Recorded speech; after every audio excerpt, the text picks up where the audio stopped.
Good evening, children. Welcome back to another session of evolution. This is the fourth part of evolution.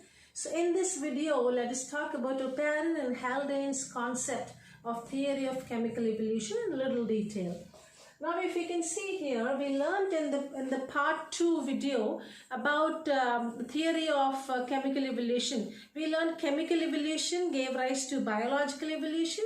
Biological evolution further gave rise to diversification. We also learned chemical evolution and biological evolution took place only in the hot dilute soup, which is ocean.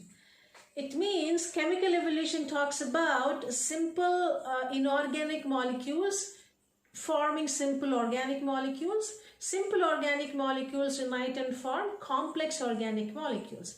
It is these complex organic molecules that further become the life. Now let's see here.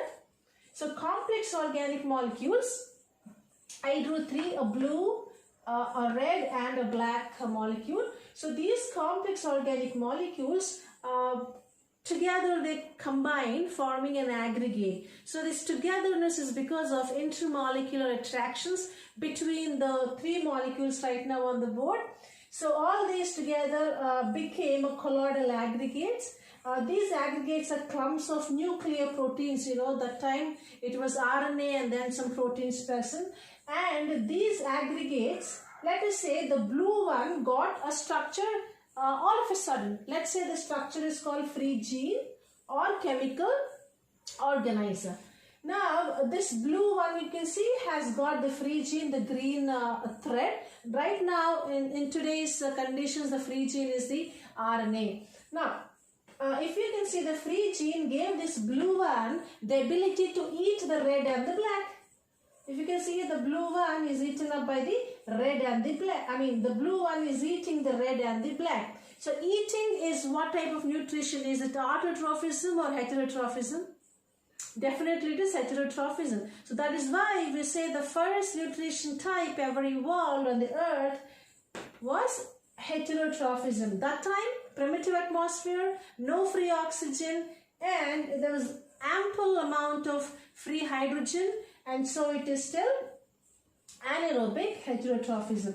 Now if you can see the properties of free genes. Free genes gave the coacervate the ability to attract and engulf the surrounding molecules. So if I call this to be the aggregate, the coacervate, so the free gene gave the coacervate the ability to eat the red complex organic molecule and the black complex organic molecule.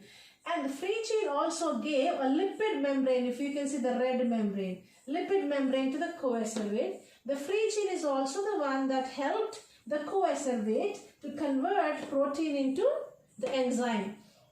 Now, basically these intermolecular attractions make the colloidal aggregates, which are of two types. These are all hypotheses, not proved. Oparin called these as coacervates, while Sidney Fox called them as microspheres. Let us see the differences between the two. Coacervates are a combination of carbohydrate, protein and water, while microspheres are a combination of the same, but this time there is a lipid also involved in the combination. Now because there is a lipid in the microsphere, the lipid could form the limiting membrane. Right now the lipid makes up the bilayer, lipid bilayer, which is a major part of plasma membrane of a cell. Because lipids are present in the microsphere, microspheres could form the limiting membrane. Coacervates do not have lipids, so they do not form limiting membrane initially. Later on, in due course of time, they definitely also have the limiting membrane. So both could not diversify because there's no genes in them. But because of limiting membrane, microspheres could duplicate. So one can become two. So the completely packed membrane, lipid membrane, makes the two cells to have their own lipid membrane. And duplication is not possible for coacervates, right? Now, according to Oparin and Haldane's theory, colloidal aggregates are coacervates. Both are not cells. They are the precursors of cells. Now, let us see the first nutrition type, anaerobic heterotrophism. These originated 3 to 4 billion years ago, and they got their energy by fermentation. This is all happening in the water, in the hot dilute soup, the ocean. Now, some of these heterotrophs, they started to acquire carbohydrate synthesizing enzymes. So these enzymes made these few heterotrophs to behave as autotrophs. What do you mean by auto? Self. Troph, energy. So these autotrophs could synthesize their own food because they have the enzyme. Because they're synthesizing, you call them as autotrophs. And they are getting energy from whom? Look here. So these autotrophs utilized chemical energy, and this energy is used to make carbohydrate. Because these autotrophs used chemical energy and not light, you call these as chemoautotrophs. And yes, it is still in the reducing atmosphere, and so there is no free oxygen. You still call it as anaerobic. Now this is still in the ocean. Please remember that, children. Now some of these chemoautotrophs took magnesium porphyrin present in the ocean, and then they could convert the magnesium porphyrin into bacteria chlorophyll. Now with the presence of the chlorophyll, they could still make their food, but with the help of light now. So they are called photoautotrophs. Yes, there was still no free oxygen. You call it as anaerobic photoautotroph. Two examples we have: green sulfur bacteria and purple sulfur bacteria. Now some of these anaerobic photoautotrophs started to convert their bacteria chlorophyll into the true chlorophyll. Now we call it as truly aerobic photoautotrophism, because these are able to photosynthesize their food. I mean with the help of sunlight. And of course, you know, the byproduct of photosynthesis is oxygen.